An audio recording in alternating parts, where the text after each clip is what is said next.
Huwag kang mag-alala, Sophie. Isang dekorasyon na lang si Clarissa sa buhay ko. Pagkatapos ng gabing ito, ang mga papeles ng diborsyo na ang magiging huling regalo ko sa kanya sa aming anibersaryo. Ang boses ni Mateo ay malamig pa sa yelo. Bawat salita ay tila isang matalim na balisong na humihiwa sa katahimikan ng pasilyo. Walang bahid ng pag-aalinlangan, walang bakas ng pagsisisi. Para sa kanya, ang 15 taon ng kanilang pagsasama ay isang lumang libro na handa na niyang itapon sa apoy. Sa kabilang panig ng pintuan, napatigil si Clarissa. Ang kanyang kamay na may mga bakas ng paso mula sa pagmamadaling pagluluto ng paboritong sinigang ni Mateo ay nanginginig nang hindi niya mapigilan. Hawak niya ang isang tray ng mainit na kape at ang paboritong kakanin ng asawa na inihanda niya ng may buong pagmamahal bilang munting sorpresa bago sila tumuloy sa malaking piging ng kumpanya. Ngunit ang sorpresang iyon ay naging isang malupit na biro ng tadhana. Dahan-dahang namuo ang mga luha sa kanyang mga mata. Ngunit pinilit niyang huwag itong hayaang pumatak. Ang hapdi sa kanyang puso ay higit na matindi kaysa sa paso sa kanyang balat. Ang bawat tibok ng kanyang dibdib ay tila isang paalala ng lahat ng sakripisyong ibinigay niya. Naalala niya ang mga unang taon nila. Ang mga gabing kape at pandesal lang ang hapunan nila habang binubuo nila ang mga pangarap ni Mateo. Ibinenta niya ang huling piraso ng alahas mula sa kanyang yumaong ina para lamang magkaroon ng puhunan ang asawa sa munting negosyo na ngayon ay isa ng dambuhalang korporasyon. You're so cruel, Mateo. Pero paano kung magmakaawa siya? Ang malanding tawa ni Sophie, ang kanyang batang sekretarya, ay pumailan lang sa silid. Ito ang babaeng itinuring ni Clarissa na parang nakababatang kapatid. Ang babaeng tinulungan niyang makapasok sa kumpanya dahil sa awa.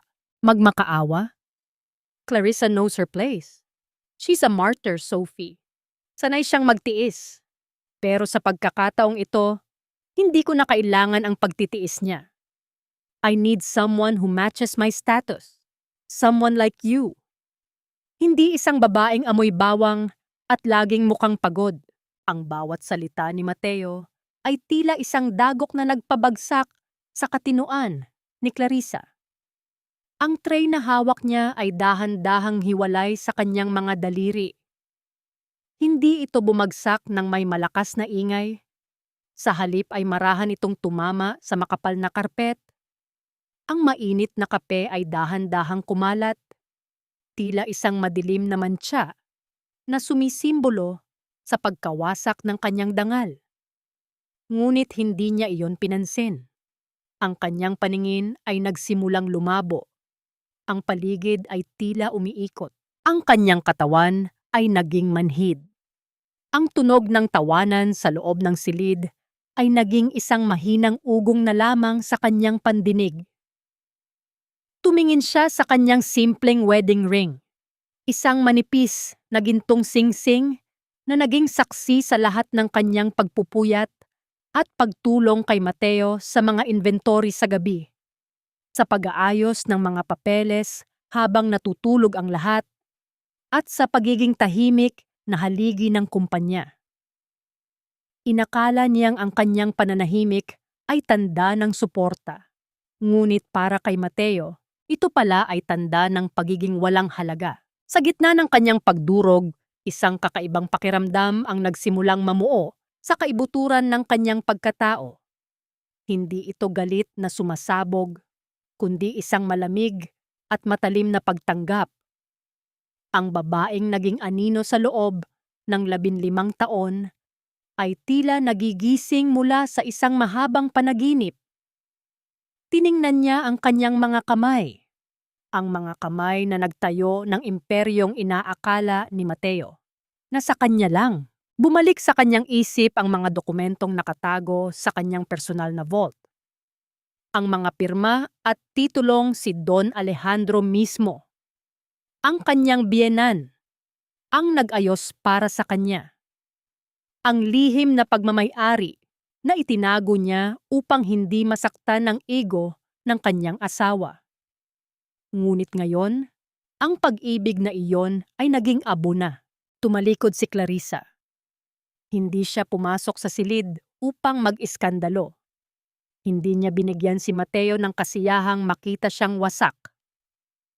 Naglakad siya palayo sa pasilyo. Bawat hakbang ay tila isang paglayo sa lumang bersyon ng kanyang sarili. Ang bawat tunog ng kanyang sapatos sa sahig ay tila isang martilyo na nagpapatibay sa kanyang bagong desisyon. Habang bumababa siya sa hagdan patungo sa naghihintay na sasakyan para sa party, tiningnan niya ang kanyang refleksyon sa malaking salamin sa lobby. Nakita niya ang isang babaeng may malalim na lungkot sa mga mata. Ngunit mayroon ding nagbabadyang bagyo na handang manalanta. Ang party na ito ay hindi magiging pagdiriwang ng tagumpay ni Mateo. Ito ang magiging simula ng kanyang pagbagsak. Isang tanong ang paulit-ulit na umaalingaw-ngaw sa kanyang isipan habang nakatingin sa kawalan ng gabi. Sapat ba ang 15 taon para maging isang anino na lang na madaling burahin ng liwanag ng iba? O sapat na rin ba ang panahong iyon para matutunan kung paano sunugin ang lahat ng nagtangkang rumespeto sa iyong pagkatao? Ang marangyang ballroom ng De Los Reyes Corporate Center ay punong-puno ng kislap ng mga kristal na chandelier at amoy ng mamahaling pabango. Ngunit para kay Clarissa, ang hangin ay tila naging lason na dahan-dahang sumasakal sa kanyang hininga. Nakatayo siya sa isang madilim na sulok. Suot ang kanyang simpleng itim na bestida na sadyang tinahi niya para sa gabing ito. Sa harap ng mga makapangyarihang tao sa negosyo, tila siya ay isang anino na pilit ibinabaon sa limot. Ayusin mo naman ang sarili mo, Clarissa. Para kang katulong na naligaw sa palasyo. Bulong ni Mateo nang lumapit ito sa kanya. Hindi upang hawakan ang kanyang kamay, kundi upang suriin siya ng may pandidiri. Inayos ni Clarissa ang kurbata ng asawa. Isang automatikong kilos na nakasanayan na niya sa loob ng 15 taon. Ngunit sa pagkakataong ito, mabilis na tinabig ni Mateo ang kanyang mga kamay. Huwag mo akong hawakan. Baka may amoy kusina pa ang mga daliri mo. Malamig na dagdag ng asawa bago ito tumalikod at sumama kay Sophie na nakasuot ng isang nagbabagang pulang gown na tila nang aasar sa gitna ng karamihan. Nagsimula ang programa. Umakyat si Mateo sa entablado. Ang bawat hakbang niya ay puno ng kayabangan na tila siya ang nag-iisang arkitekto ng lahat ng tagumpay na tinatamasa ng kumpanya. Hawak niya ang mikropono. Ang kanyang boses ay umaalingaw-ngaw sa buong silid. Puno ng karisma na dati ay labis na hinahangaan ni Clarissa. Ngunit ngayon ay nagdudulot na lamang sa kanya ng matinding pait. Ang gabing ito ay pagdiriwang ng 15 taon ng ating pagsisikap. Panimula ni Mateo. Ngunit ang lahat ng ito ay hindi magiging posible kung wala ang inspirasyon ng isang espesyal na babae. Isang babaeng naging katuwang ko sa pagbuo ng mga pangarap na ito. Ang babaeng tunay na nakakaunawa sa aking pananaw. Napahawak si Clarissa sa kanyang dibdib. Sa isang sandali, umasa ang isang maliit at hangal na bahagi ng kanyang puso na baka lang ay magbago ang ihip ng hangin. Ngunit ang pag-asang iyon ay agad na dinurog ng ituro ni Mateo si Sophie na nasa harapang hanay. Ladies and gentlemen, let us give a round of applause to the muse of De Los Reyes Group, the woman who gave life to my vision, Sophie. Ang palakpakan ay tila mga sampal na sunod-sunod na dumapo sa mukha ni Clarissa. Nakita niya kung paano umakyat si Sophie sa entablado, kung paano ito humalik sa pisngi ni Mateo, at kung paano sila nagngitian na tila sila ang tunay na mag-asawa. Ang mga tao sa paligid ay nagsimulang magbulungan. Ang mga sulyap na dati ay puno ng respeto para sa asawa ng CEO ay napalitan ng mga tingin ng awa at pangungutya. Kawaawang Clarissa, mukhang tapos na ang kanyang panahon. Dinig niyang bulong ng isang socialite sa kanyang likuran. Ganyan talaga kapag hindi marunong mag-ayos. Sino ba naman ang gaganahan sa asawang mukhang laging pagod sa gawaing bahay? Sagot ng isa pa, na sinundan ng isang mahinang tawa na tila mga karayom na tumutusok sa pandinig ni Clarissa. Hindi na nagawang kumilos ni Clarissa. Ang kanyang mga paa ay tila nabaon sa sahig.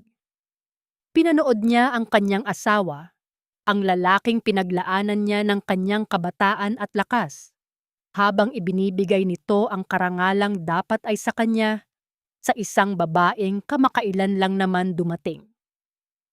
Ang bawat tawa ni Mateo sa entablado ay tila isang deklarasyon na wala na siyang halaga sa mundong siya mismo ang tumulong na itayo. Sa gitna ng kanyang pag-iisa, sa gitna ng maraming tao, isang matandang waiter ang dahan-dahang lumapit sa kanya. Ang muka nito ay puno ng lungkot, tila nakikiramay sa sakit na nararamdaman ng babaeng dati ay kilala sa pagiging mabait sa lahat ng empleyado. Ma'am Clarissa, mahinang tawag nito. May nagpapabigay po sa inyo nito. Sabi po ay, huwag ninyong bubuksan hanggat hindi pa natatapos ang speech ni Sir Mateo. Iniabot ng waiter ang isang makapal na puting sobre. Walang nakasulat na pangalan sa labas. Ngunit ang bigat nito ay tila nagpapahiwatig ng isang mahalagang lihim. Nanginginig ang mga daliri ni Clarissa habang tinatanggap ang sobre. Sa kabilang dako, patuloy ang tawanan ni Mateo at Sophie sa ilalim ng mga ilaw ng entablado. Walang kamalay-malay na ang mga anino ay nagsisimula ng gumalaw. Dahan-dahang hinawakan ni Clarissa ang dulo ng sobre. Ang kanyang puso ay tumitibok ng mabilis, isang halo ng takot at kakaibang kaba ang bumabalot sa kanya. Sino ang magbibigay sa kanya ng mensahe sa gitna ng kahihiyang ito?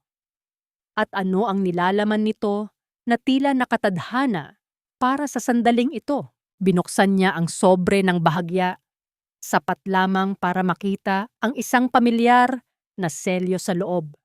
Ang selyo ng law firm na pagmamay-ari ng matalik na kaibigan ng kanyang biyenan na si Don Alejandro.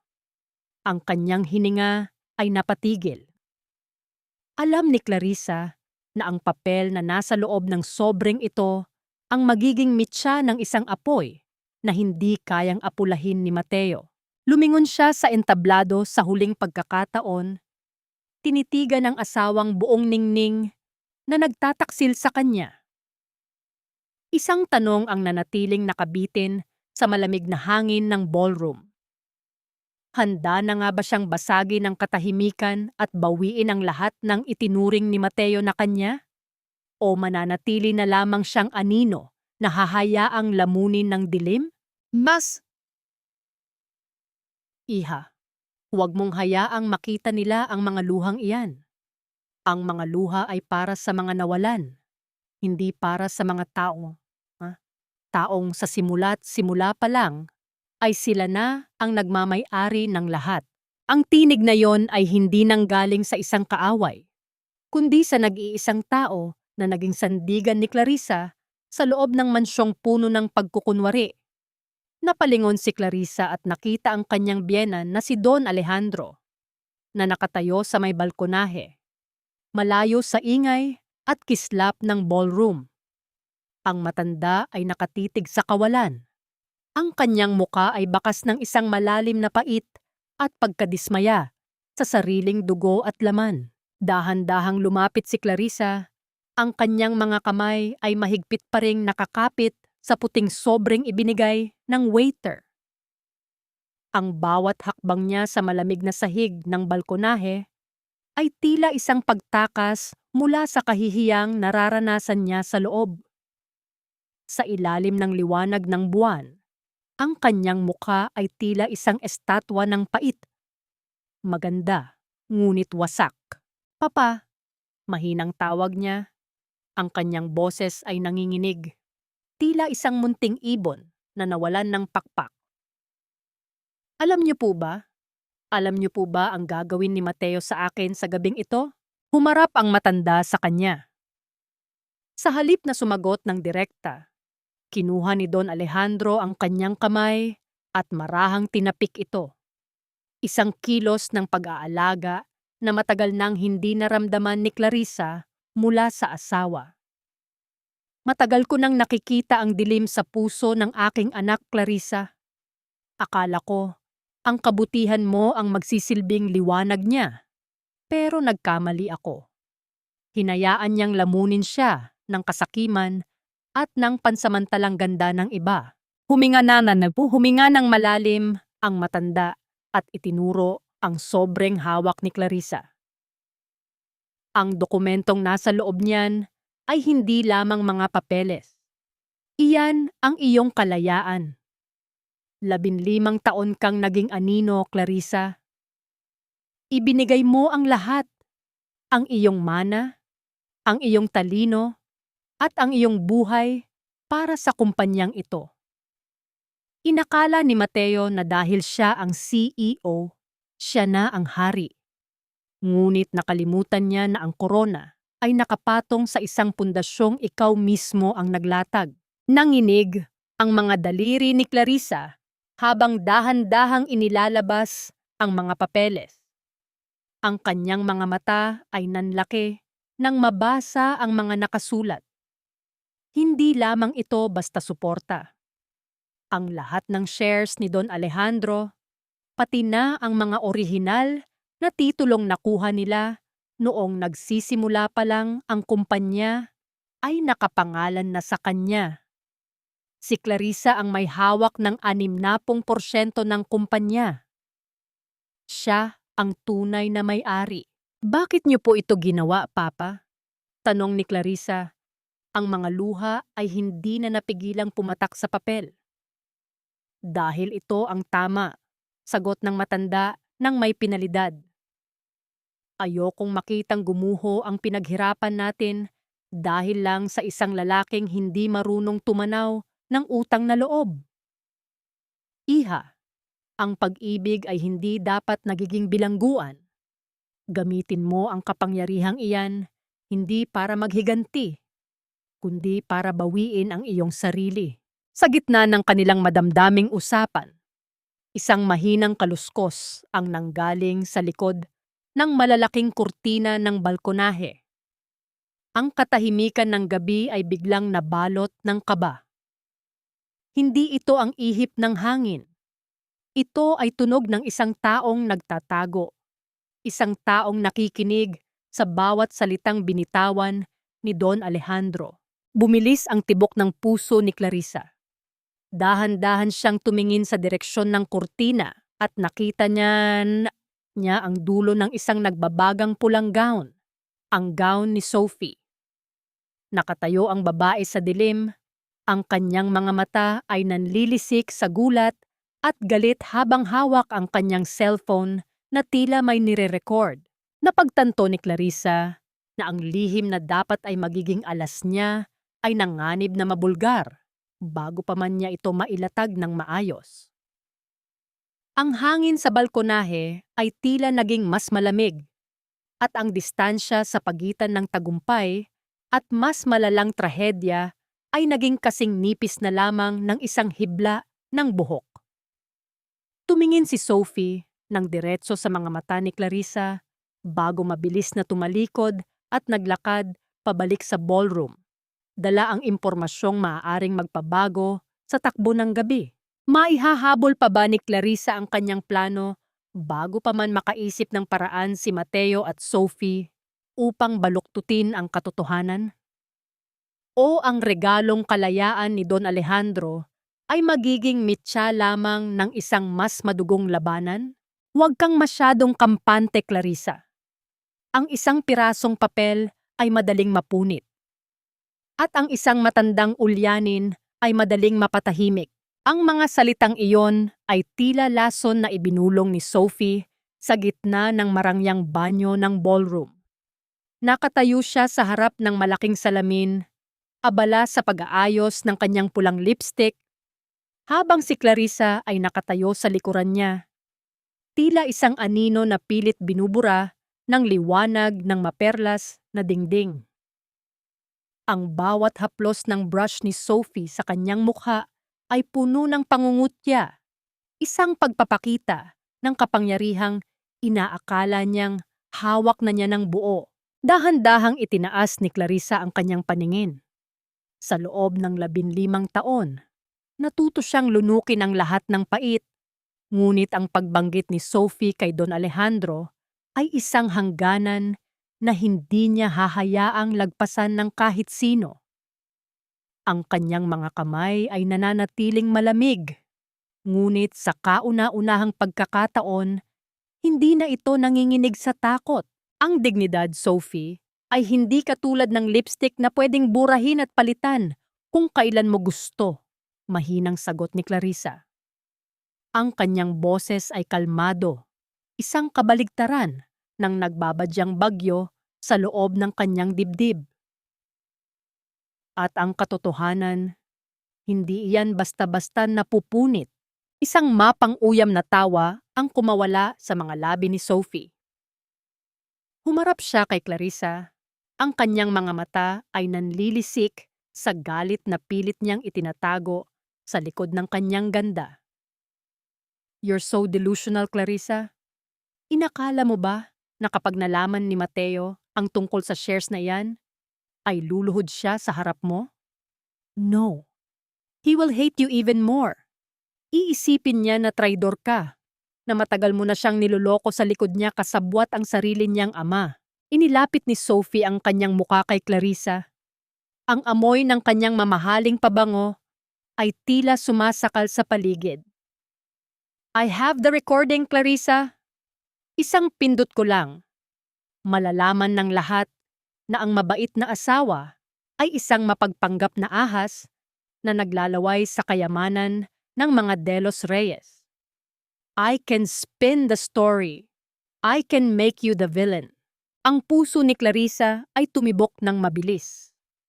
Ang takot na baka mabaliktad, ang lahat ay tila isang mabigat na bato sa kanyang sikmura. Naalala niya ang mukha ni Mateo. Ang galit nito kapag nararamdaman niyang nalalamangan siya. Alam ni Clarissa na gagawin ni Mateo ang lahat upang mapanatili ang kanyang pride.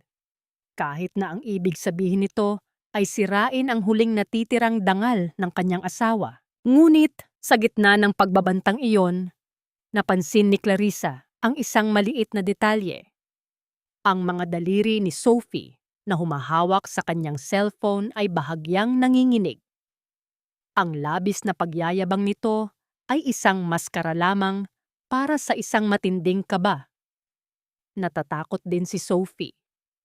Natatakot siya na mawala ang lahat ng marangyang buhay na pinapangarap niya. Dahan-dahang lumapit si Clarissa sa lababo, binuksan ang gripo, at hinayaang dumaloy ang malamig na tubig sa kanyang mga palad. Ang tunog ng pag-agos ng tubig ay tila isang awit ng paglilinis sa gitna ng maruming usapan. Tumingin siya sa salamin, diretso sa mga mata ni Sophie. Gawin mo ang gusto mo, Sophie, sabi ni Clarissa, habang pinapatuyo ang kanyang mga kamay gamit ang malambot na tuwalya. Ang bawat kilos niya ay puno ng isang uri ng grasya na hindi kailanman matututunan ng isang tulad ni Sophie. Pero tandaan mo ito, ang asong tumatahol ng malakas ay madalas na siyang pinakamatatakutin. Kung kampante ka sa hawak mo, bakit kailangan mo pa akong kumprontahin dito? Napatigil si Sophie. Ang kanyang muka ay namula sa hiyang hindi niya inaasahan. Bago pa man siya makasagot, bumukas ang pinto ng banyo at pumasok ang ilang mga socialite na nagkukwentuhan tungkol sa bagong reyna ng kumpanya. Agad na nagbago ang anyo ni Sophie. Bumalik ang kanyang matamis at mapagkunwaring ngiti. Ngunit ang kanyang mga mata ay nanatiling nakatitig ng matalim kay Clarissa. Lumbas si Clarissa sa banyo ng taas noo. Ngunit sa paglakad niya pabalik sa ballroom, nakita niya si Mateo na naghihintay sa labas. Ang mukha nito ay madilim at puno ng paghihinala. Hawak nito ang kanyang sariling cellphone at ang ekspresyon sa kanyang mga mata ay hindi na lamang galit. Ito ay puot. May kailangan tayong pag-usapan, Clarissa. Ngayon din. Ang boses ni Mateo ay tila isang utos na hindi pwedeng baliin. Hinawakan niya ng mahigpit ang braso ni Clarissa, isang hawak na hindi nagpaparamdam ng proteksyon, kundi ng pagkakakulong. Sa malayo, nakita ni Clarissa si Sophie na nakatayo malapit sa entablado. Dahan-dahang itinataas ang kanyang cellphone habang nakangiti ng may pagtatagumpay. Ang mitsa na kinakatakutan ni Clarissa ay tila sinindihan na. Ano ang ipinakita ni Sophie kay Mateo? At sapat ba ang mga papeles ni Don Alejandro upang iligtas si Clarissa sa oras na ang buong kumpanya ay tumingin sa kanya bilang isang kaaway sa loob ng sarili niyang tahanan? Isang malaking pagkakamali ang pakasalan ka. Isang pabigat ka lang na matagal ko nang dapat kinalimutan. Ang boses ni Mateo ay parang isang hagupit ng latigo sa loob ng tahimik na silid ng kanilang pag-aaral.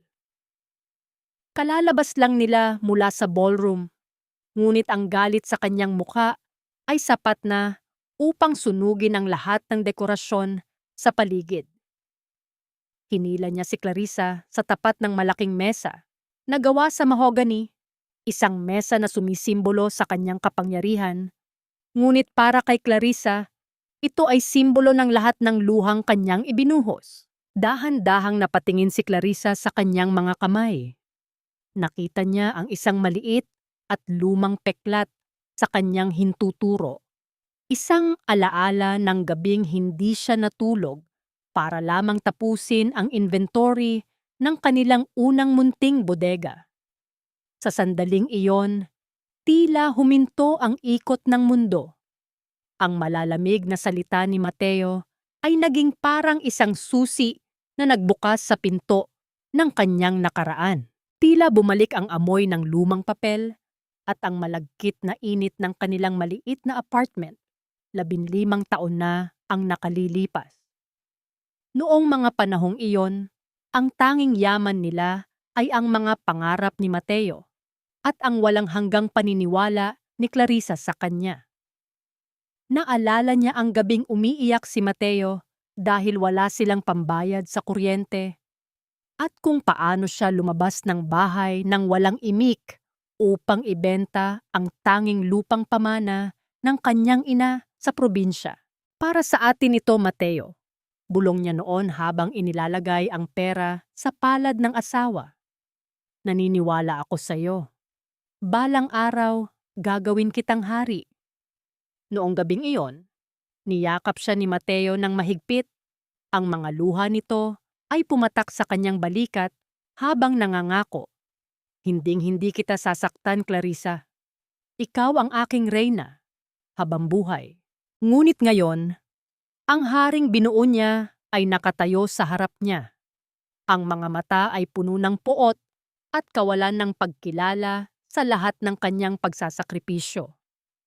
Ang utang na loob na dapat ay nagbibigkis sa kanila ay naging isang kadena na pilit na pinuputol ni Mateo dahil sa kanyang labis na kayabangan. Bakit ka tumatahimik? Sigaw ni Mateo. Ang kanyang mukha ay namumula na sa galit. Sabihin mo sa akin, anong kasinungalingan ang ipinakain mo kay Papa para ibigay niya sa iyo ang lahat ng iyon?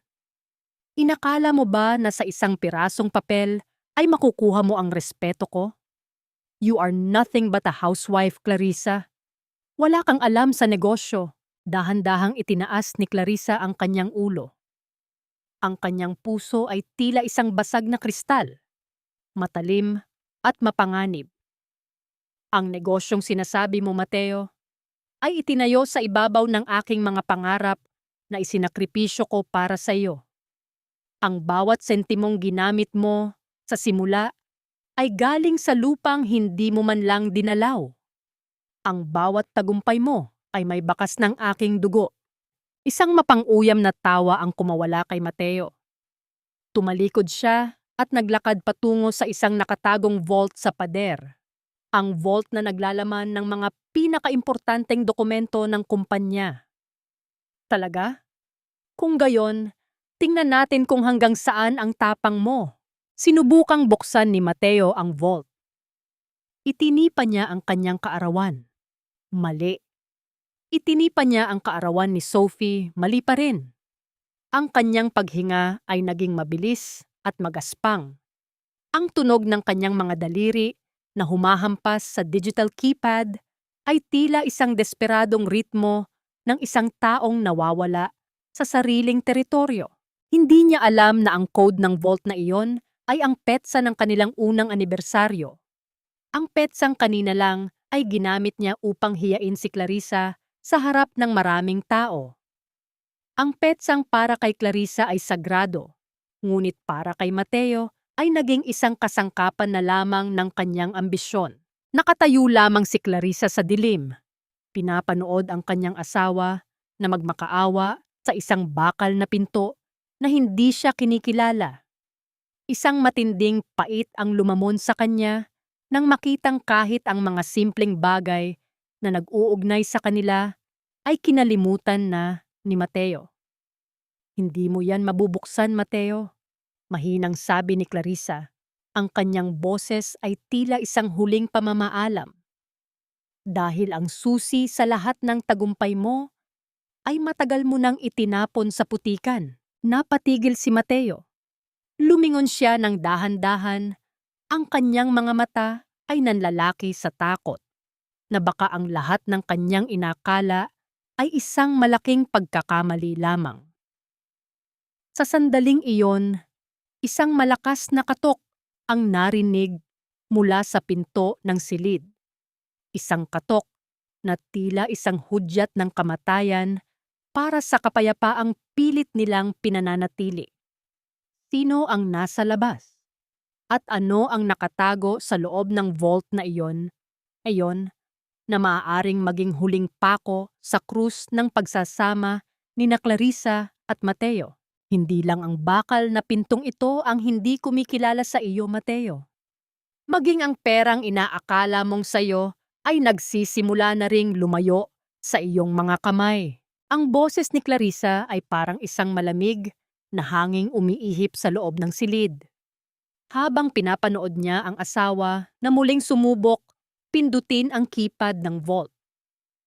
Ang bawat maling tunog ng makina ay tila isang malakas na sampal sa ego ni Mateo.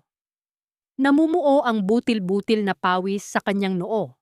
Hindi dahil sa init, kundi dahil sa isang uri ng takot na ngayon lamang niya naramdaman. Ang takot ng isang haring nawawalan ng lupa. Eksaktong sa sandaling iyon, ang cellphone ni Mateo na nasa ibabaw ng mesa ay niyanig ng isang tawag. Ang liwanag ng screen ay tumama sa madilim na sulok ng silid. Ipinapakita ang pangalan ni Mr. Santillan, ang pinakamalaking investor ng kanilang kumpanya. Agad na sinagot ito ni Mateo, pilit na ibinabalik ang kanyang mapagmataas na tono.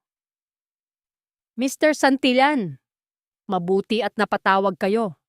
Siguradong natutuwa kayo sa tagumpay ng ating anibersaryo kanina. I'm withdrawing my investments, Mateo. Lahat ng pondo ko, ilalabas ko na sa kumpanya bago mag-umaga. Ang boses ni Mr. Santillan sa kabilang linya ay hindi man lang nagpakita ng pag-aalinlangan. Ito ay tuyo at puno ng pinalidad. Nabitawan ni Mateo ang kanyang hawak na panulat. Ang kanyang mukha ay nawalan ng kulay. Tila isang luntiang dahon na biglang natuyo sa gitna ng tag-araw. Papapap. Pero bakit? Maayos ang takbo ng kumpanya. Kakasabi ko lang sa speech ko kanina na tayo ang nangunguna sa merkado. Naniniwala kami sa kumpanya dahil kay Clarissa, Mateo. Sagot ng matanda na sinundan ng isang malalim na buntong hininga. Nakita namin kung paano siya nagpakahirap para sa bawat kontratang pinirmahan namin.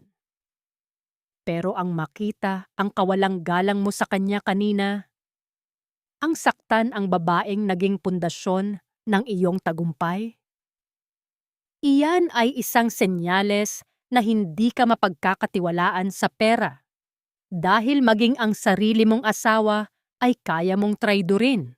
Nang matapos ang tawag, ang katahimikan sa silid ay naging kasing bigat ng isang libingan. Dahan-dahang binaling ni Mateo ang kanyang tingin kay Clarissa. Ang galit sa kanyang mga mata ay napalitan ng isang desperadong pagkalito. Anong ginawa mo? Anong ipinakain mo sa kanila para talikuran ako? Hindi sumagot si Clarissa. Sa halip, lumapit siya sa bintana at pinanood ang mga huling kislap ng fireworks sa labas. Naalala niya ang bawat gabi na siya ang kausap ni Mr. Santillan habang si Mateo ay abala sa pakikipag-inuman sa mga kaibigan. Siya ang umuunawa sa mga pangamba ng mga investor. Siya ang nagbibigay ng katiyakan na ang kanilang pera ay ligtas. Inakala ni Mateo na ang kanyang mga mabulaklak na salita ang nagpanalo sa kumpanya, ngunit ang katotohanan ay ang integridad ni Clarissa ang nagsilbing angkla nito. Hindi ko kailangang gumawa ng kahit ano, Mateo, mahinang sabi ni Clarissa. Ang kawalan mo ng pagpapahalaga ang sumisira sa iyo. Ang mga taong katulad ni Mr. Santillan, alam nila kung sino ang tunay na nagtatrabaho at sino ang nagpapakitang tao lang. Sa gitna ng tensyon, muling kinuha ni Mateo ang kanyang laptop upang suriin ang kanilang corporate accounts. Kailangan niyang patunayan na kaya niyang tumayo kahit wala ang mga investor. Ngunit ang mga sumunod na segundo ay tila isang bangungot na ayaw matapos. Forbidden access? Account frozen? Bulong ni Mateo, habang ang kanyang mga daliri ay nanginginig sa pagpindot sa keyboard. Hindi ito maaari. Paanong nangyaring wala akong access sa main account? Lumingon siya kay Clarissa. Ang kanyang muka ay bakas ng isang matinding pagkakabigla. Ikaw ang may kontrol sa lahat ng ito? Simula pa nung una, dahan-dahang kinuha ni Clarissa ang isang maliit na susi mula sa kanyang bulsa. Isang susi na may nakasabit na tuyong bulaklak. Ang unang rosas na ibinigay ni Mateo noong sila ay mahirap pa. Isang simbolo ng pag-ibig na matagal nang nalanta. Hindi mo lang kinalimutan ang anibersaryo natin, Mateo. Sabi ni Clarissa, ang kanyang boses ay puno ng pait. Kinalimutan mo rin na ang bawat account na binuksan natin noong nagsisimula pa lang tayo ay sa ilalim ng aking pirma bilang Chief Financial Officer. At dahil tinrato mo ako bilang isang dekorasyon lang, hindi mo napansin na ang lahat ng iyon ay kailangang i-renew sa ilalim ng aking pahintulot. Eksaktong sa sandaling iyon, isang email notification ang lumitaw sa screen ni Mateo.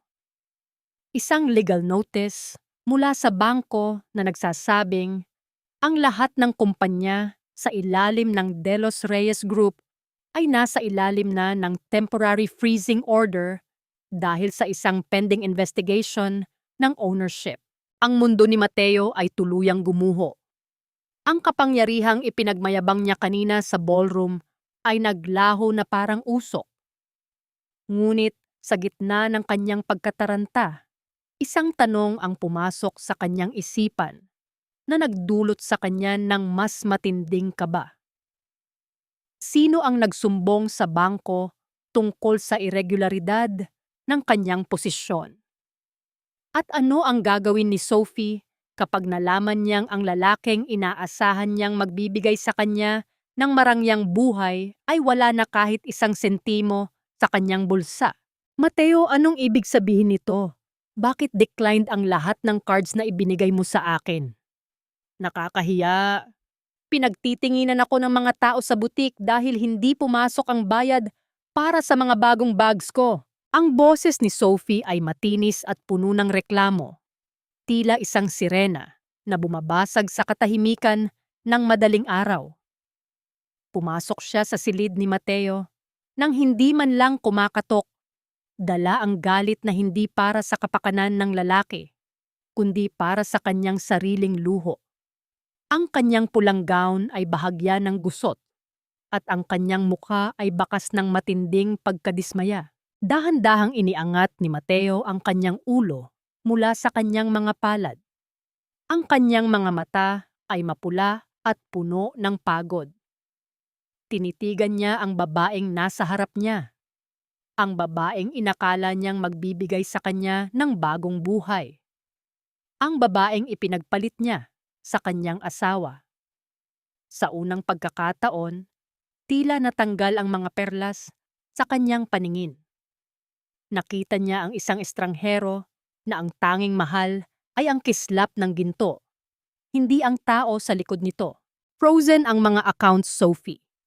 Mahinang sabi ni Mateo. Ang kanyang boses ay tila isang tuyong dahon na madaling mabuway. Wala tayong access sa kahit anong pondo ngayon. Si Clarissa, kontrolado niya ang lahat. Ano? Paanong nangyaring kontrolado niya? Sigaw ni Sophie, habang ang kanyang mga daliri ay mahigpit na nakakapit sa kanyang mamahaling cellphone. Mateo, sinabi mo sa akin na ikaw ang hari dito. Sinabi mo na wala siyang kapangyarihan. I gave up everything to be with you. At ngayon sasabihin mo sa akin na wala kang pera? Isang mapait na ngiti ang sumilay sa mga labi ni Mateo. Naalala niya si Clarissa. Noong mga panahong wala silang makain, si Clarissa ay tahimik na nagtitiis.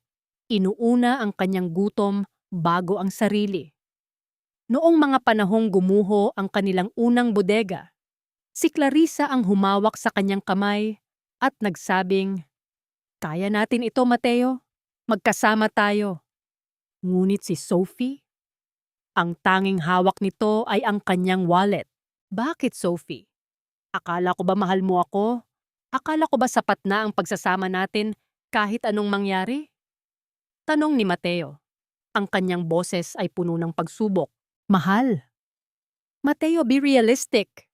Hindi tayo mabubuhay sa mahal lang. I have standards. I deserve a lifestyle that matches my beauty. Ang bawat salita ni Sophie ay tila mga punyal na tumatama sa dibdib ni Mateo. Ang maskara ng pagiging muse ay tuluyan ng nalaglag.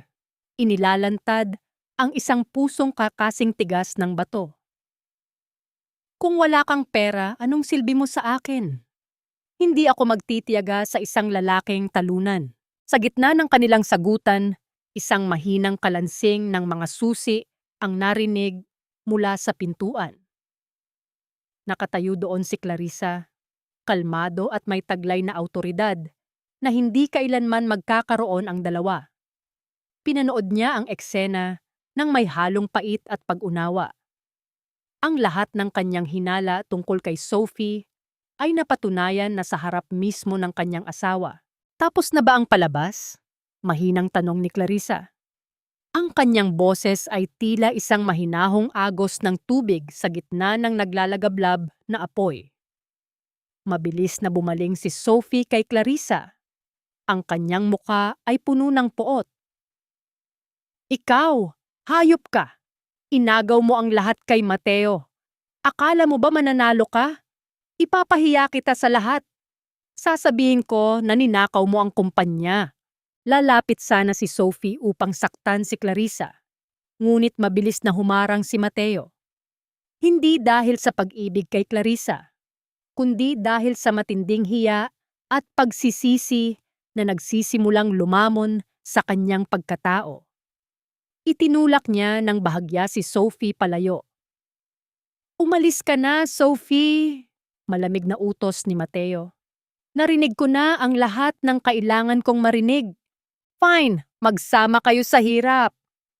Sigaw ni Sophie bago mabilis na lumabas ng silid, ang tunog ng kanyang mga takong sa sahig ay tila isang mabilis na pagtakas mula sa isang lumulubog na barko. Naiwan ang mag-asawa sa gitna ng nakabibinging katahimikan. Tumingin si Mateo kay Clarissa, naghahanap ng kahit kaunting awa, kahit kaunting bakas ng dating pag-ibig. Ngunit ang nakita niya ay isang babaeng tapos na sa pagluha, isang babaeng nahanap na ang sariling lakas sa gitna ng pagkawasak. Dahan-dahang inilapag ni Clarissa ang isang maliit na bag sa ibabaw ng mesa. Sa loob nito ay ang mga lumang gamit ni Mateo mula sa kanilang unang opisina, isang luma at kupas na litrato nila. Ang unang ballpen na ginamit nito at ang panyo na may burda ng kanilang mga pangalan. Ito lang ang kailangan mong dalhin, Mateo, sabi ni Clarissa. Ang kanyang boses ay puno ng pinalidad. Ang lahat ng marangyang bagay dito, hindi mo na pagmamay-ari ang mga iyan. Habang papalabas si Clarissa, isang huling tanong ang iniwan niya na tila isang tinik na bumaon sa puso ni Mateo. Ang kayamanan bang itinayo sa kasinungalingan ay tunay na kayamanan? O ito ba ay isang magandang libingan lamang para sa iyong kaluluwa? Dito ka lang, Clarissa. Huwag mong isiping dahil hawak mo ang mga papeles na yan, ay matataboy mo na ako sa pamamahay na ito. Ako ang lalaki, ako ang asawa mo, at sa batas ng tao at ng Diyos, ako ang dapat mong sundin. Ang boses ni Mateo ay gumaralgal, isang pagsasama ng takot at desperadong pagkapit sa kanyang huling natitirang pride. Nakatayo siya sa dulo ng mahabang hapagkainan na gawa sa nara. Ang mga kamay niya ay nakadiin sa makinis na kahoy hanggang sa mamuti ang kanyang mga kuko. Sa gitna ng marangyang silid, tila siya isang sugatang leon na pilit pang umaatungal kahit wala na siyang pangil. Tahimik na nakaupo si Clarissa sa tapat niya. Sa harap niya ay isang simpleng mangkok ng lugaw, ang pagkaing madalas nilang pagsaluhan noong nagsisimula pa lamang sila. Noong ang tanging pangarap nila ay ang hindi magutom sa gabi.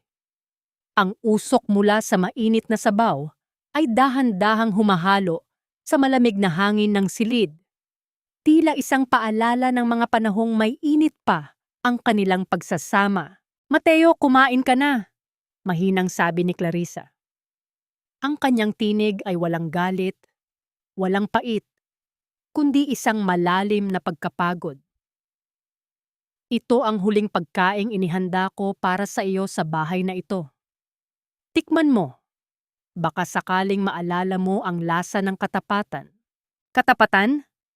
Pinaglalaroan mo ako, Clarissa, sigaw ni Mateo, at sa isang marahas na kilos ay tinabig niya ang mga kubyertos sa kanyang tabi. Ang tunog ng pilak na bumagsak sa sahig ay tila isang hudyat ng digmaan sa loob ng tahimik na mansyon. Inutusan ko ang mga katulong na ilabas ang mga gamit mo, pero bakit hindi sila sumusunod? Bakit parang hindi na nila ako nakikita? Eksaktong sa sandaling iyon, ang tunog ng baston ni Don Alejandro ay dahan-dahang umaling-aungaw mula sa pasilyo. Pumasok ang matanda, ang kanyang muka ay kasing tigas ng bato, at ang kanyang mga mata ay diretso lamang na nakatingin sa kanyang manugang. Hindi niya man lamang binalingan ng tingin ang sariling anak. Papa, sabihan niyo ang babaeng ito. Pagmamakaawa ni Mateo, ang kanyang boses ay tila isang batang naghahanap ng kakampi. Ipinahiya niya ako sa harap ng mga investors. Pinilit niyang agawin ang kumpanyang ako ang nagpalago.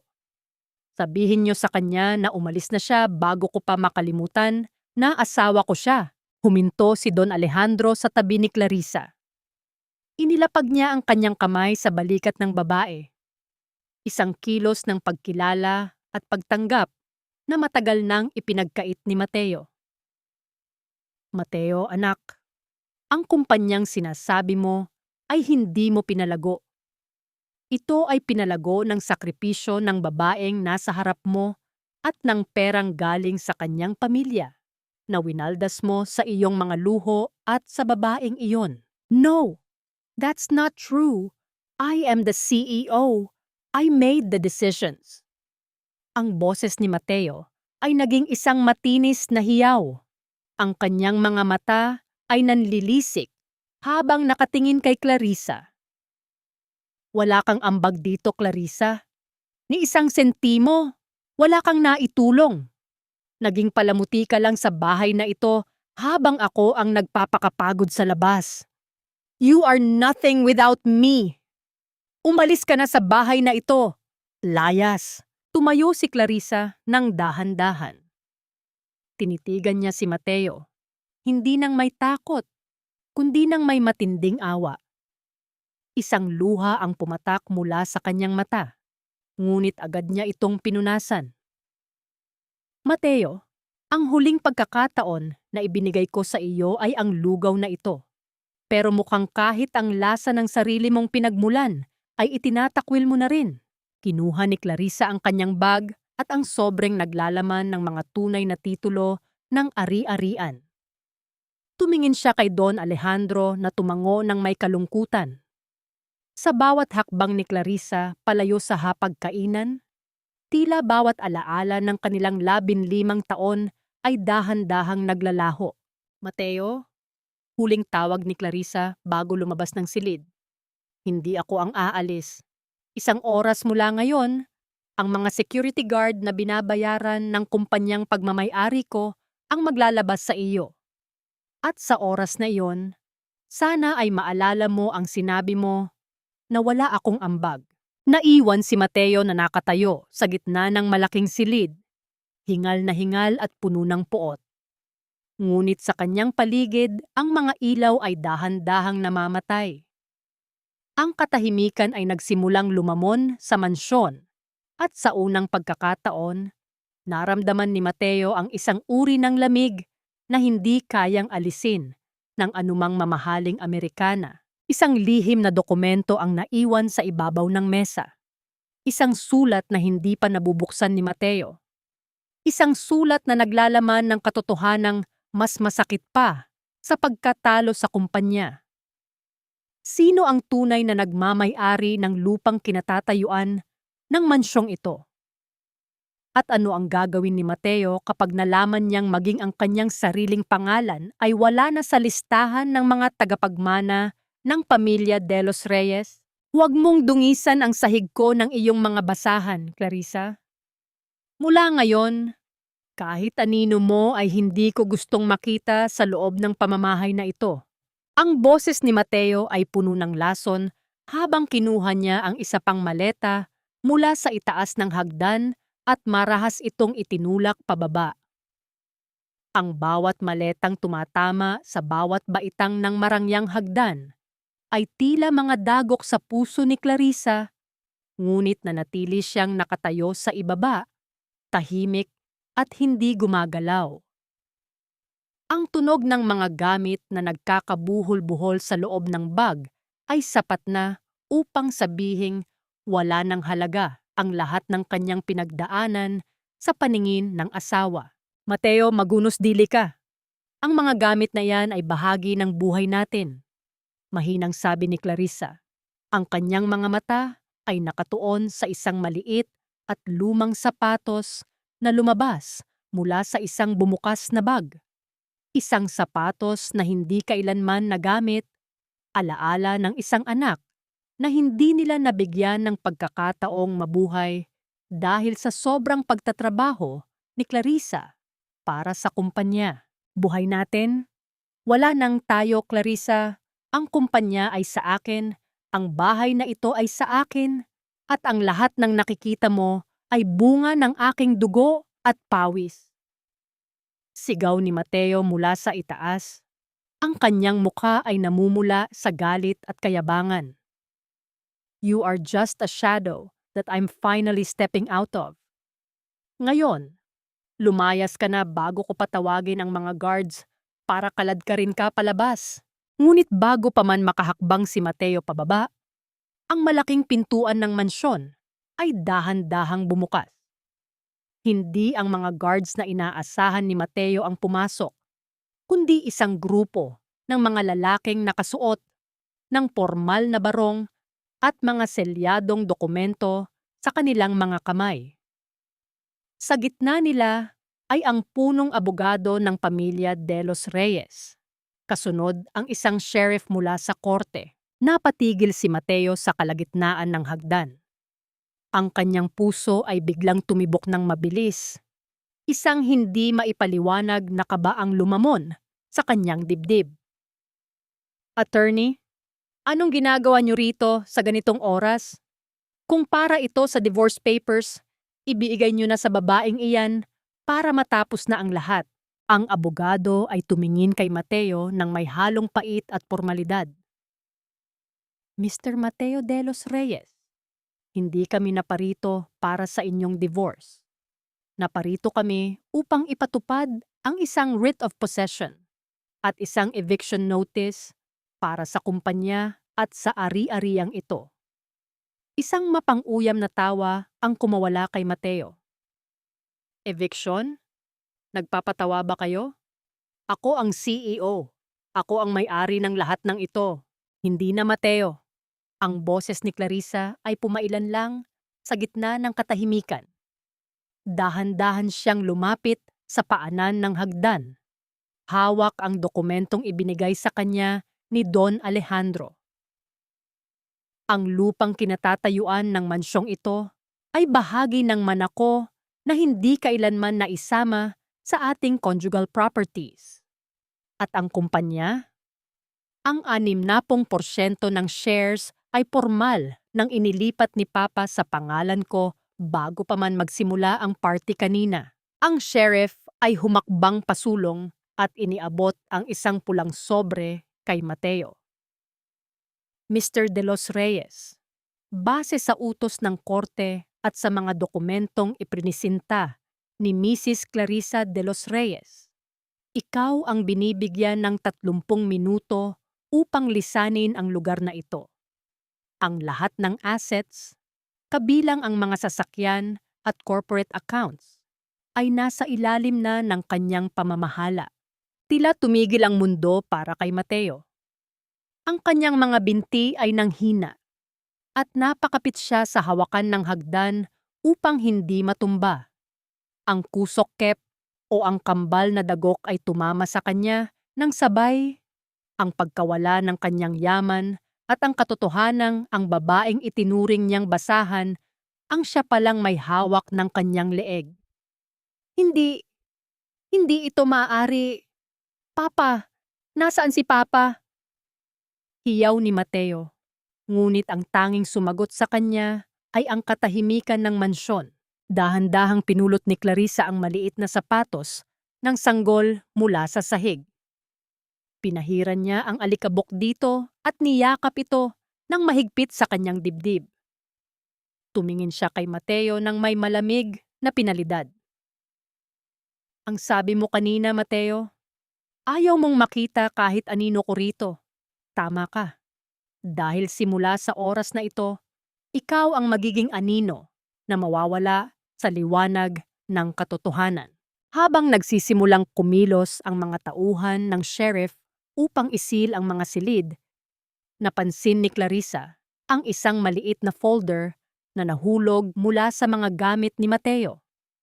Ito ay may nakasulat na pangalan ng isang pribadong ospital at ang petsa ay noong nakaraang buwan lang. Isang lihim na hindi alam ni Clarissa.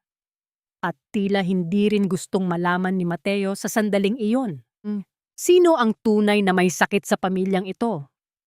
At ano ang nakatago sa folder na iyon na maaaring magpabago sa tingin ni Clarissa sa lahat ng kasamaang ginawa ni Mateo? Wala ka ng silbi, Mateo. Ang isang basahang walang laman ng bulsa ay hindi karapat-dapat sa isang reynang katulad ko. Huwag mo na akong tatawagan muli dahil baka pati ang kahihiyan mo ay mahawa pa sa akin. Ang boses ni Sophie sa kabilang linya ay tila isang malamig na hudyat ng katapusan. Wala na ang malambing na tinig na dati ay nagpapalambot sa puso ni Mateo. Ang tanging natira ay ang matalas na pangungutya ng isang babaeng tapos na sa paghuthot ng yaman.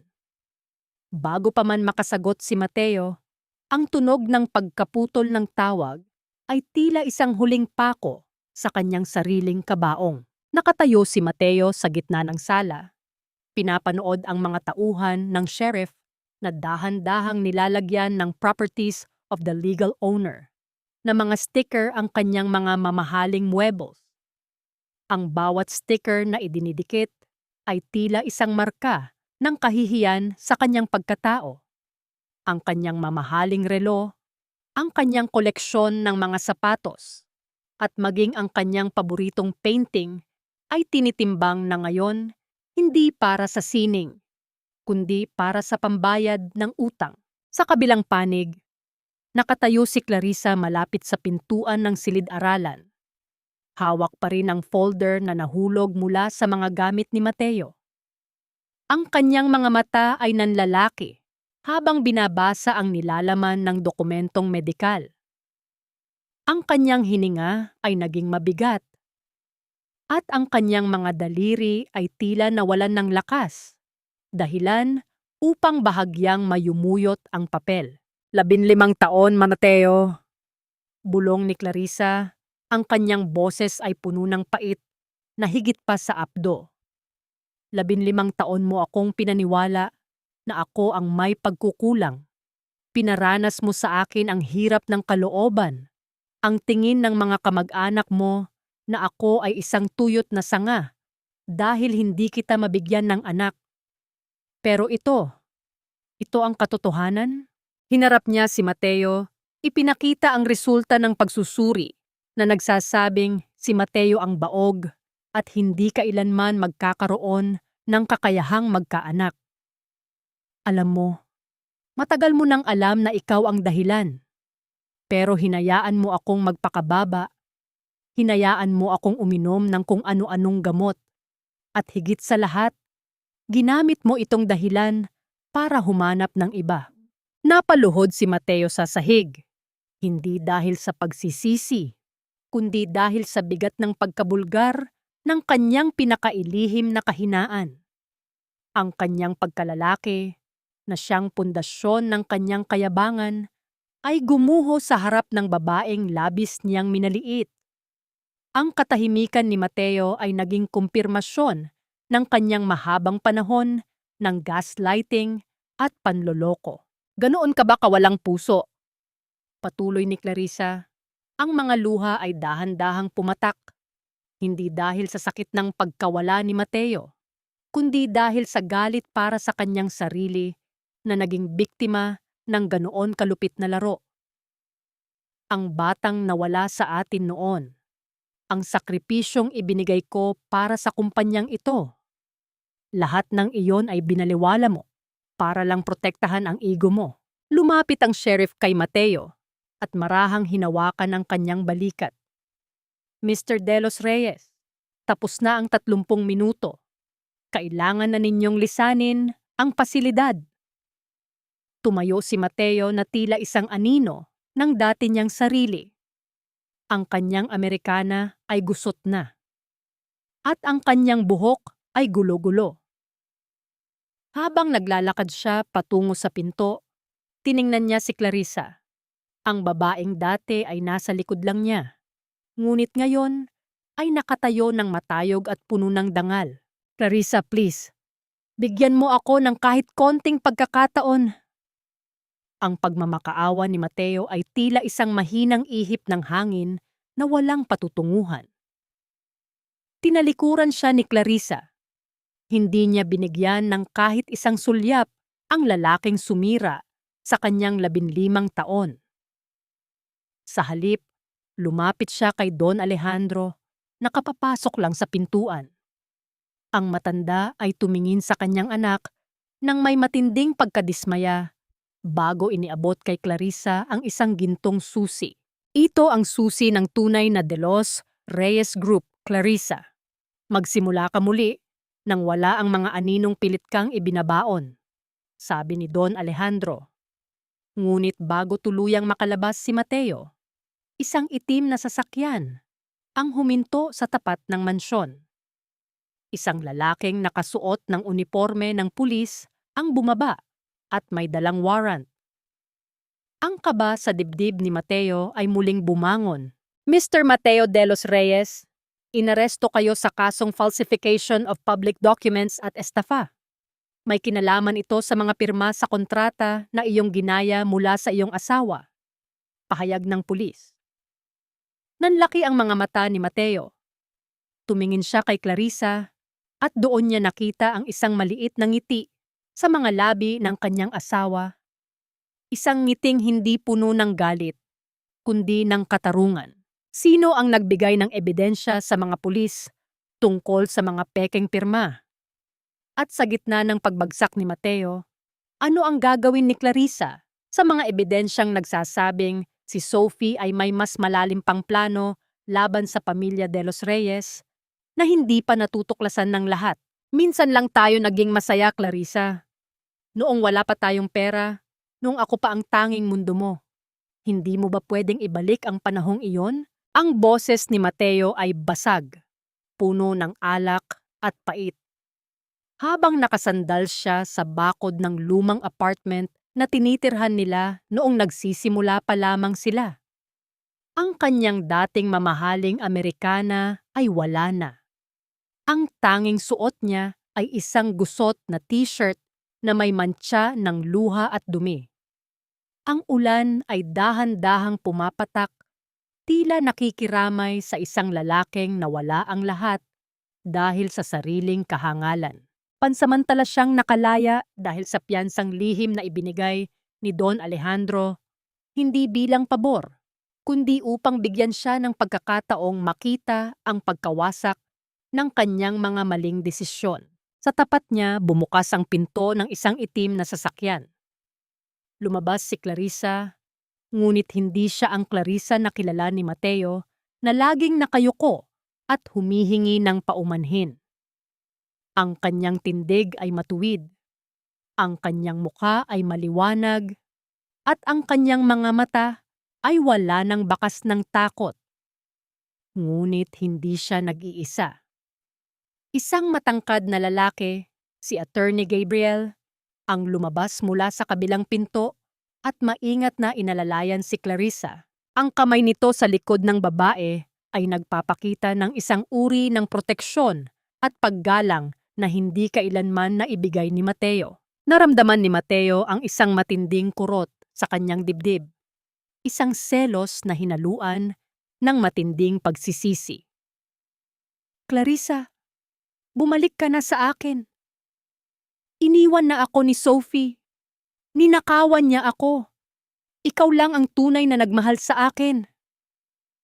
Pagmamakaawa ni Mateo habang pilit na humahakbang palapit. Ngunit agad siyang hinarang ni Gabriel. Mr. De Los Reyes, lumayo kayo. Mayroon tayong restraining order. Ang boses ni Gabriel ay baritono at puno ng awtoridad. Ang tingin niya kay Mateo ay hindi galit, kundi isang malamig na pagkilala sa isang lalaking itinapon ang isang brilyante para sa isang pirasong bubog. Tumingin si Clarissa kay Mateo. Sa loob ng 15 taon, ang bawat patak ng luha ni Mateo ay tila isang utos sa kanya na sumunod at magpatawad. Pero ngayon, ang mga luhang iyon ay tila mga butil na lamang ng tubig na walang kabuluhan. Mateo, ang hinahanap mong Clarissa ay matagal mo nang pinatay. Pinatay mo siya noong gabing mas pinili mo ang iyong kayabangan kaysa sa ating katapatan. Ang apartment na ito. Ito ang huling alaala ng isang pag-ibig na akala ko ay totoo pero isa lamang palang mahabang panaginip. Dahan-dahang hinawakan ni Clarissa ang kanyang leeg, kung saan nakasabit ang isang manipis na kadenang pilak. Ang unang regalong ibinigay ni Mateo noong wala pa silang makain. Sa isang iglap, hinubad niya ito at iniabot sa nanginginig na palad ng asawa.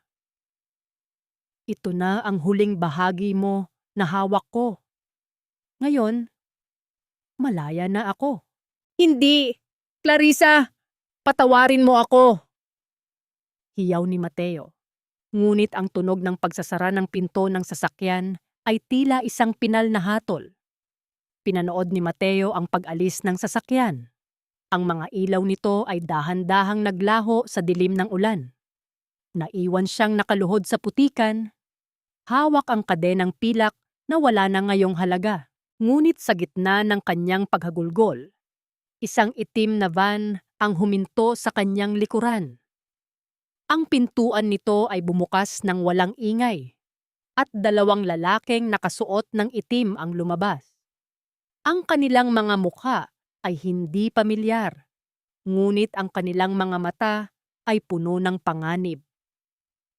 Mr. Mateo de los Reyes, may mga taong gustong maningil sa mga utang na iniwan ni Sophie sa pangalan mo, sabi ng isa sa mga lalaki bago nila sa pilitang hinawakan si Mateo.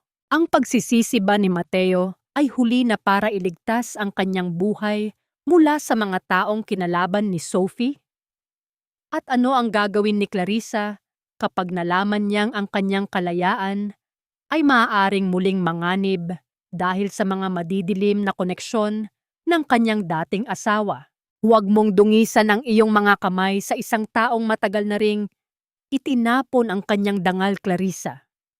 Ang batas ay para sa katarungan, hindi para sa muling pagliligtas sa isang taong paulit-ulit na sumira sa iyo. Ang boses ni Attorney Gabriel ay mahinahon ngunit puno ng bigat habang nakatayo siya sa loob ng bagong opisina ni Clarissa. Ang sikat ng araw ay dahan-dahang pumapasok sa malalaking bintana. Nagbibigay ng liwanag sa silid na dati ay puno ng mga anino ni Mateo. Ngunit sa gitna ng katahimikan, isang pamilyar na amoy ng kandila at luha ang tila pumasok sa silid nang bumukas ang pinto. Pumasok si Nanay Elena, ang ina ni Mateo. Ang kanyang mga hakbang ay mabagal. Ang kanyang balikat ay bagsak at ang kanyang mga mata ay mugto na sa kaiiyak. Hindi siya ang matapang na biyenan na nakilala ni Clarissa. Siya ay isa na lamang inang nagmamakaawa para sa kaligtasan ng kanyang anak. Sa isang iglap, lumapit siya kay Clarissa at bago pa man ito mapigilan, lumuhod siya sa malamig na sahig. Clarissa, iha, nagmamakaawa ako sa iyo. Ang boses ni Nanay Elena ay gumaralgal sa tindi ng emosyon. Alam kong walang kapatawaran ang ginawa ng anak ko. Alam kong sinira niya ang buhay mo. Pero parang awa mo na. Iligtas mo siya. Kinuha siya ng mga masasamang tao dahil sa mga utang na iniwan ng babaeng iyon. Pinahihirapan nila si Mateo, Clarissa. Papatayin nila ang anak ko kung hindi mababayaran ang perang ninakaw ni Sophie gamit ang pirma niya. Napatigil si Clarissa. Ang kanyang puso ay tila hinahati ng isang matalim na lagari. Tumingin siya sa kanyang dating biyenan. Ang babaeng nag-alaga sa kanya noong gabing nawala ang kanyang anak. Ang babaeng lihim na nagbibigay sa kanya ng pagkain noong pinapahirapan siya ni Mateo. Ang utang na loob niya kay Nanay Elena ay isang kuta na mahirap gibain. Kahit na ang kapalit nito ay ang muling pagharap sa dilim na kanyang tinakasan. Nanay, tumayo po kayo, mahinang sabi ni Clarissa. Ang kanyang mga daliri ay dahan-dahang humawak sa nanginginig na balikat ng matanda. Hindi niyo po kailangang lumuhod sa harap ko. Hindi ako tatayo hanggat hindi mo sinasabing tutulungan mo siya, hikbi ni Nanay Elena. Ikaw lang ang may pera ngayon, Clarissa. Ikaw lang ang may kapangyarihang bawiin siya sa mga kamay ng mga taong iyon. Kahit huwag mo na siyang balikan, kahit huwag mo na siyang patawarin, iligtas mo lang ang buhay niya. Tumingin si Clarissa kay Gabriel. Ang abogado ay umiling ng dahan-dahan. Ang kanyang mga mata ay nagsasabing ito ay isang bitag ng emosyon. Alam ni Clarissa na ang pondong hihingin para sa kaligtasan ni Mateo ay sapat na upang muling malubog ang kumpanya sa utang. Ito ay isang pagpili sa pagitan ng kanyang bagong simula at ng buhay ng lalaking naging anino ng kanyang pait. Kinuha ni Clarissa ang isang lumang litrato mula sa kanyang drawer. Isang litrato ni Nanay Elena na nakangiti habang hawak ang kanyang kamay sa ospital. Sa sandaling iyon, hindi si Mateo ang nakita niya, kundi ang sakripisyo ng isang ina na walang kasalanan sa kasalanan ng kanyang anak. Dahan-dahang tumayo si Clarissa at hinarap ang bintana. Pinanood niya ang mga sasakyang dumadaan sa ibaba, tila mga langgam na walang alam sa unos na nagaganap sa loob ng silid. Ang bawat tibok ng kanyang puso ay tila isang babala. Gabriel, tawag ni Clarissa. Ang kanyang boses ay puno ng pinalidad. Ihanda mo ang sasakyan at tawagan mo ang mga taong may hawak kay Mateo. Sasabihin ko sa kanila, ibibigay ko ang hinihingi nila kapalit ng isang kondisyon. Clarissa, mababaliw ka ba? Itataya mo ang lahat para sa kanya? Ang boses ni Gabriel ay puno ng pag-aalala at bahagyang selos na hindi niya naipit. Hindi ko ito ginagawa para sa kanya, Gabriel, sagot ni Clarissa habang isinusuot ang kanyang Amerikana. Ginagawa ko ito para sa huling piraso ng kabutihang natitira sa puso ko. Dahil kung hahayaan ko siyang mamatay, magiging katulad lang din ako ni Mateo. Walang puso at walang utang na loob. Ngunit habang papunta sila sa tagpuan, isang hindi kilalang numero ang tumawag sa cellphone ni Clarissa. Ang boses sa kabilang linya ay hindi boses ng isang creditor. Ito ay ang tawa ni Sophie, isang tawa na puno ng tagumpay at lason. Inakala mo ba na pera lang ang habol ko, Clarissa? Ang pag-uwi ni Mateo sa'yo ay simula pa lang ng totoong sunog. Tumingin ka sa likod mo. Nanlaki ang mga mata ni Clarissa nang makita ang isang itim na sasakyan na kanina pa pala sumusunod sa kanila. Ang tunog ng mabilis na pag-ikot ng gulong sa kalsada ay tila isang hudyat ng isang aksidenteng nakatadhana. Sino ang tunay na nagpapakilos sa mga creditors? At ang pagliligtas ba ni Clarissa kay Mateo ay magiging mitya ng kanyang sariling katapusan sa gitna ng daan? Tapos na ang pagtatago sa likod ng mga kasinungalingan, Sophie. Ang bawat sentimong ninakaw mo ay may bakas ng iyong mga daliri. At ang bawat luhang idinisenyo mo ay may katumbas na katarungan. Ang boses ni Clarissa ay umaalingaw-ngaw sa loob ng boardroom, kasing talim ng isang espada na humahati sa makapal na tensyon ng silid. Nakatayo siya sa pintuan. Ang kanyang kasuotan ay bahagyang may dumi mula sa pakikipagtagpo sa mga creditors sa bodega. Ngunit ang kanyang tindig ay kasing tatag ng isang reynang handang bawiin ang kanyang kaharian. Sa likuran niya, inaalalayan ni Gabriel ang isang tumpak na basag at sugatang Mateo. Ang lalaking dati ay tinitingala sa silid na ito, ngunit ngayon ay hindi man lang makatingin ng diretso sa mga dati niyang kasamahan. Napatingin ang lahat ng miyembro ng board kay Clarissa at pagkatapos ay kay Sophie na nakaupo sa dulo ng mesa. Hawak ang isang panulat na tila handa ng pumirma sa isang ilegal na paglilipat ng pondo. Ang muka ni Sophie ay namutla. Ang kanyang mapanlinlang na ngiti ay biglang naglaho, napalitan ng isang desperadong takot na pilit niyang itinatago sa likod ng kanyang mapagmataas na ayos. Clarissa? Anong ibig sabihin nito? Bakit mo kasama ang lalaking iyan?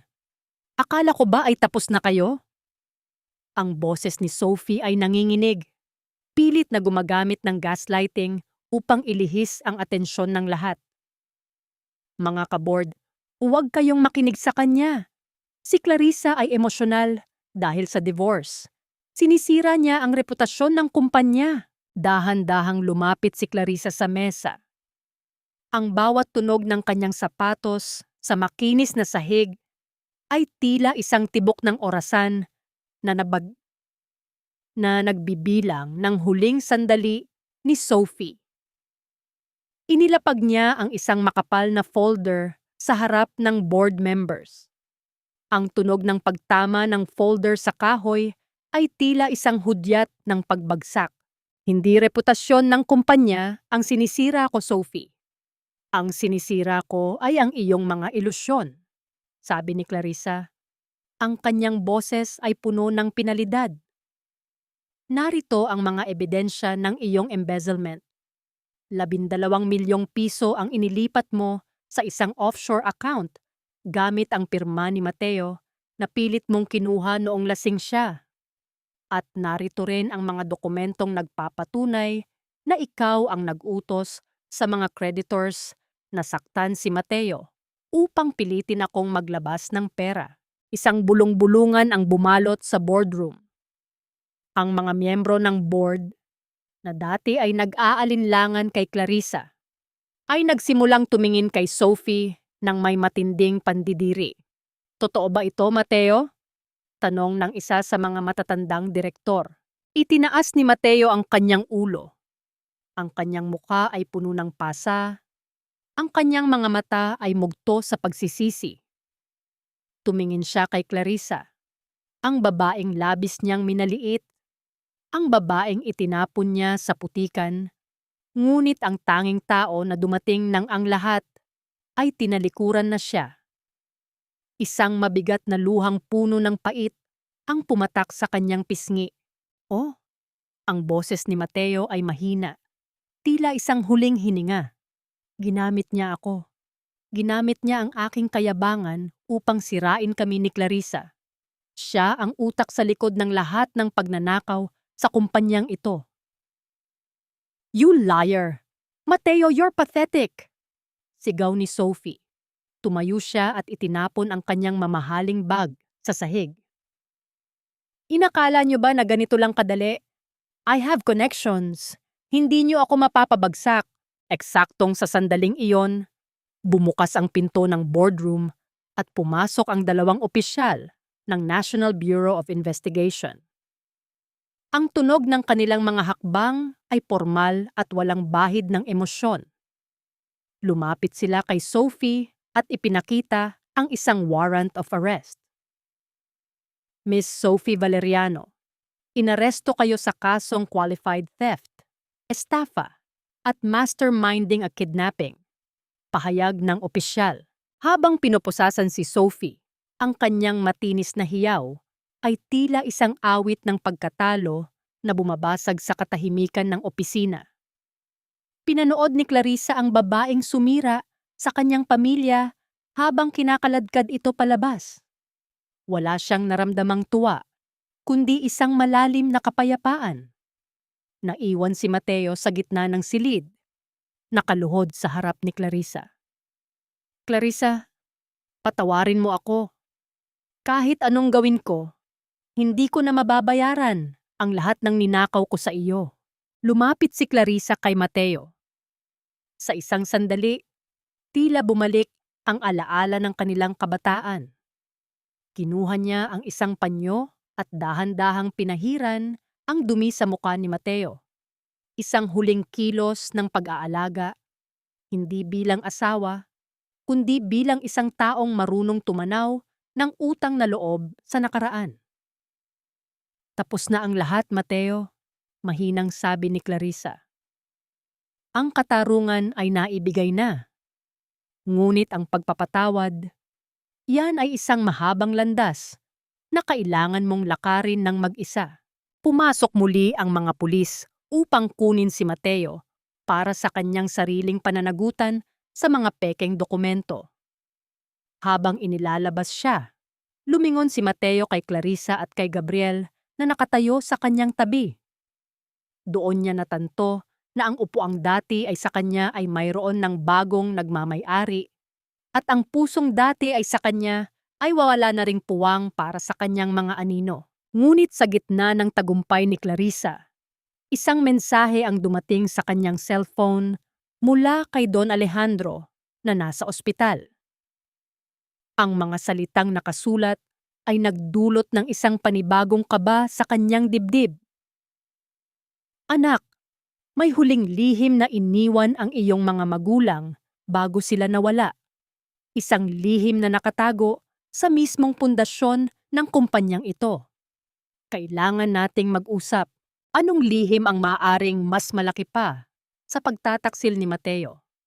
At handa na nga ba si Clarissa sa huling revelasyon na maaaring magpabago sa lahat ng alam niya tungkol sa kanyang sariling pagkatao? Ang bawat tibok ng monitor sa loob ng silid ng ospital ay tila isang mabagal na pagbilang ng oras. Isang paalala na ang buhay ay kasing nipis lamang ng isang hibla ng sinulid. Ang amoy ng gamot at ang lamig ng aircon ay bumabalot sa katahimikan habang nakaupo si Clarissa sa tabi ng kama ni Don Alejandro. Hawak niya ang kulubot na kamay ng matanda, ang kamay na nagbigay sa kanya ng sandigan nang ang lahat ay gumuho. Dahan-dahang imulat ng matanda ang kanyang mga mata.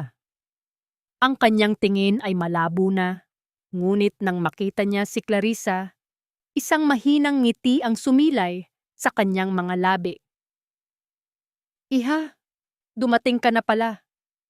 Akala ko ay hindi ko na maaabutan ang pagkakataong ito upang hingin ang iyong tawad. Papa, huwag po kayong magsalita ng ganyan. Ang mahalaga ay ligtas na kayo. Mahinang sagot ni Clarissa.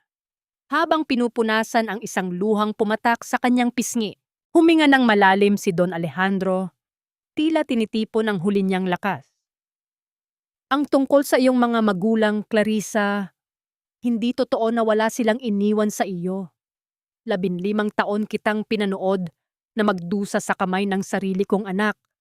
At ang bawat araw na yon ay isang matinding dusa para sa akin. Ang katotohanan ay hindi ako ang nagtayo ng kumpanyang ito. Napatigil si Clarissa. Ang kanyang hininga ay tila naging kasing bagal ng hangin sa labas. Anong ibig ninyong sabihin, Papa? Ang iyong ama at ina. Sila ang tunay na utak at puso ng De Los Reyes Group. Noong mga panahong nagsisimula pa lang kami, ako ang kanilang katuwang, ngunit sila ang may-ari ng puhunan at ng teknolohiya. Ang boses ng matanda ay gumaralgal sa tindi ng pagsisisi. Nang mangyari ang aksidente, iniwan nila sa akin ang isang lihim na kasunduan. Ibinigay nila ang lahat sa akin para pamahalaan, sa ilalim ng isang kondisyon na ibabalik ko ito sa iyo sa oras na maging handa ka na. At kapag nakita ko na ang katapatan ng taong iyong pakakasalan.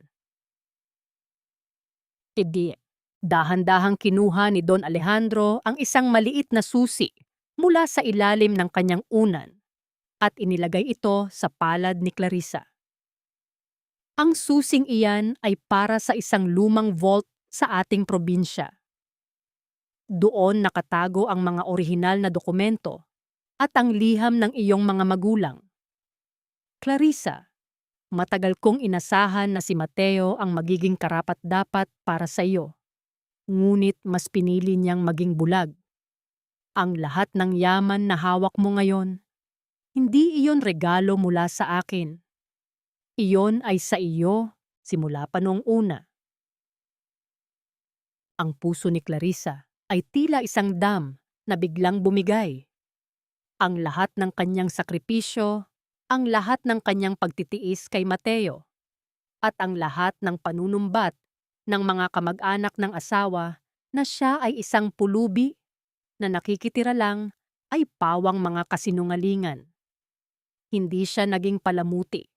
Siya ang may-ari ng bahay na kanyang pinaglingkuran bilang alipin. Bakit ninyo po hinayaang mangyari ang lahat ng ito, Papa? Bakit hinayaan ninyong tapakan ako ni Mateo? Hikbi ni Clarissa, ang sakit ng 15 taon ay muling nagbalik dahil natakot ako, iha. Natakot ako na kung ibibigay ko sa iyo ang lahat ng maaga, ay baka lalong maging sakim si Mateo at saktan kanya ng higit pa. Gusto kong makita mo ang kanyang tunay na kulay bago mo makuha ang iyong karapatan. Patawarin mo ang isang matandang hangal na inakalang ang proteksyon ay ang pananahimik. Sa labas ng silid, nakatayo si Attorney Gabriel, nakikinig sa bawat salitang binitawan ng matanda. Ang kanyang muka ay puno ng respeto at isang uri ng paghanga para sa babaeng nasa loob. Ngunit sa kanyang kamay, hawak niya ang isang sulat mula sa kulungan. Isang sulat mula kay Mateo. Nang lumabas si Clarissa mula sa silid, dahan-dahang iniabot ni Gabriel ang sulat. Isang huling mensahe mula sa kanya, Clarissa. Sabi ng warden, hindi siya kumakain at tanging pangalan mo lang ang tinatawag. Dahan-dahang binuksan ni Clarissa ang sulat. Ang mga sulat kamay ni Mateo ay nanginginig. Hindi katulad ng dating matatag at mapagmataas na stroke nito. Clarissa, ngayon ko lang naintindihan ang tunay na kahulugan ng dilim. Hindi ito ang kawalan ng ilaw, kundi ang kawalan mo sa tabi ko. Huwag mo na akong iligtas. Hayaan mo na akong mabulok dito sa aking sariling mga kasalanan. Ang tanging hiling ko lang ay huwag mong kalimutan na minsan, sa gitna ng aking pagkabulag, ay minahal kita ng tunay. Kahit hindi ko alam kung paano ito ipakita ng tama. Malaya ka na, aking reyna. Nabitawan ni Clarissa ang sulat. Ang mga salita ni Mateo ay wala ng kapangyarihang saktan siya. Ngunit nag-iwan ito ng isang malalim na katahimikan sa kanyang kaluluwa. Tumingin siya sa bintana, sa papalubog na araw na nagbibigay ng kulay kahel sa buong syudad. Tapos na ang lahat, Gabriel, mahinang sabi ni Clarissa. Ang anino ni Mateo, ang mga lihim ni Papa, at ang aking mga sakripisyo, lahat sila ay bahagi na lamang ng kahapon.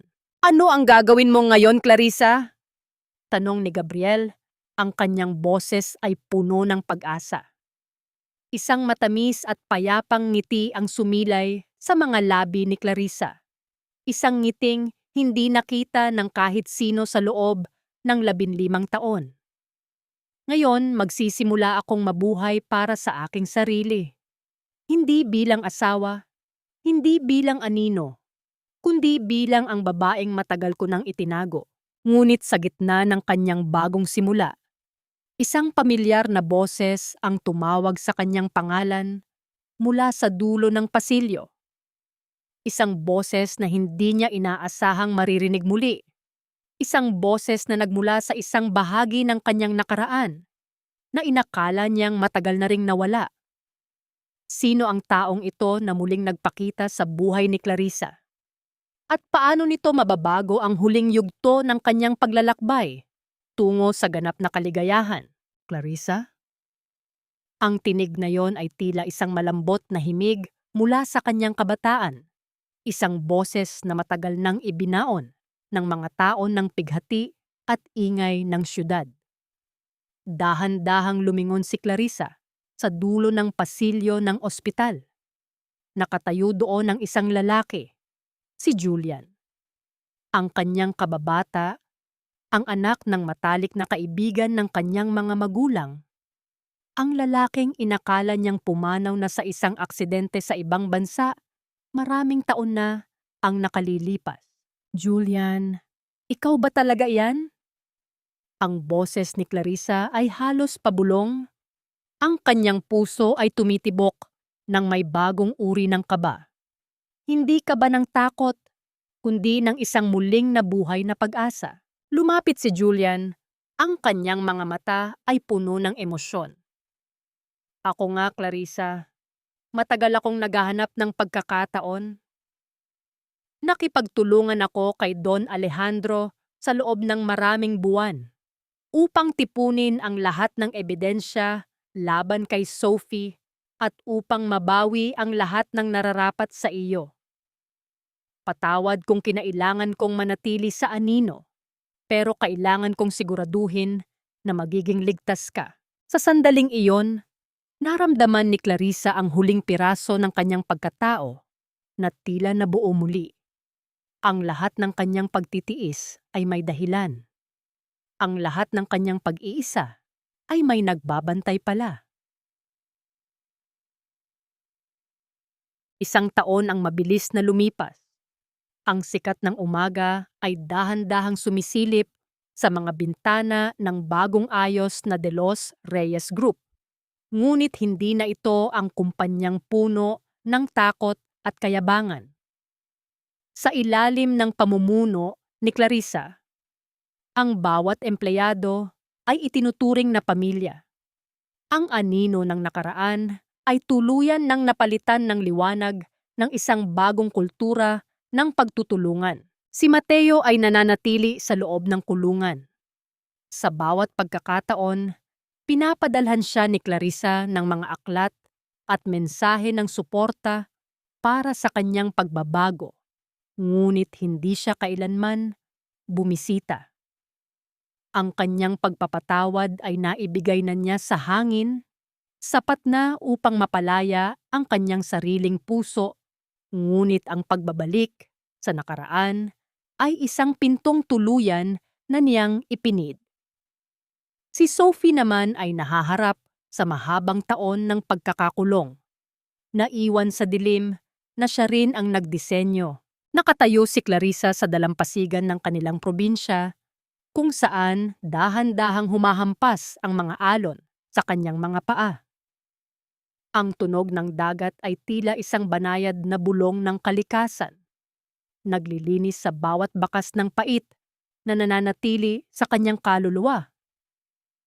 Hawak niya sa kanyang palad ang maliit at manipis na wedding ring, ang huling simbolo ng 15 taon ng kanyang pagkakalunod sa maling pag-ibig.